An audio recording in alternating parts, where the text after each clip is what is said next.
വക്കീലിന്റെ കഥാപാത്രമാകുമ്പോഴും ആ ഒരു അവസാനം പറയുന്ന ഒരു ഡയലോഗുണ്ട്, ഞാൻ പറയുന്നത്.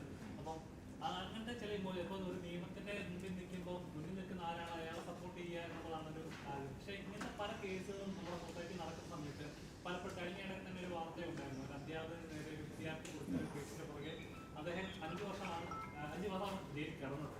പക്ഷെ പിന്നീട് ഇറങ്ങിയപ്പോൾ പോലും ജയിലിൽ നിന്ന് ഇറങ്ങിയെന്നുള്ളൊരു ഇത് കാരണം ആ കുറ്റം ചെയ്തു എന്ന് തന്നെയാണ് ആളുകൾ തെറ്റിദ്ധരിക്കപ്പെടുന്നത്.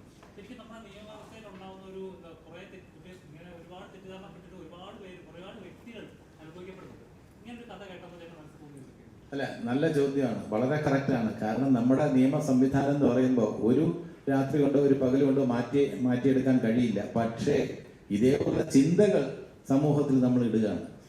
നിങ്ങൾ ഈ സിനിമ കണ്ട് ആസ്വദിച്ചിട്ടുണ്ടെന്ന് പറയുമ്പോൾ, സന്തോഷിച്ചിട്ടുണ്ടെന്ന് പറയുമ്പോൾ, ഇതില് വ്യക്തിപരമായി അല്പം നൊമ്പരമുള്ള ഒരാളുണ്ട്. ഈ കൂട്ടത്തിൽ ഞങ്ങളെല്ലാവരും സന്തോഷിക്കുകയാണ്.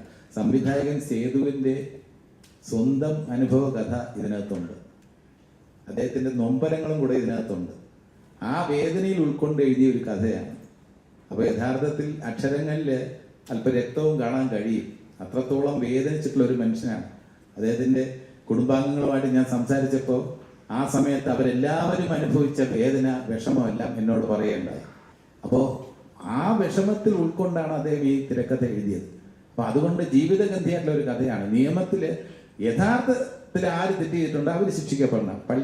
അല്ലാതെ നമുക്ക് കേട്ടിട്ട് ഉടൻ തന്നെ അത് ഇയാളായിരിക്കും, അത് അയാളായിരിക്കും എന്ന് പറഞ്ഞ് നമ്മൾ പ്രതിക്കൂട്ടിൽ നിർത്തരുത് എന്നുള്ള ഒരു കാര്യമാണ് നമ്മൾ പറഞ്ഞു വെച്ചിട്ടുള്ളത്. അപ്പൊ നിയമത്തിന്റെ കാര്യത്തിൽ ഇതേപോലുള്ള കാര്യത്തിലൊക്കെ നമ്മൾ കുറെ ചിന്തകൾ, കാലത്തിന് അനുസരിച്ചുള്ള കുറെ മാറ്റങ്ങൾ നമ്മുടെ നിയമത്തിൽ വരണം എന്നുള്ള ഒരു ചർച്ചയ്ക്ക് തുടക്കം കുറിച്ചതാണ് ഈ ചോദ്യം.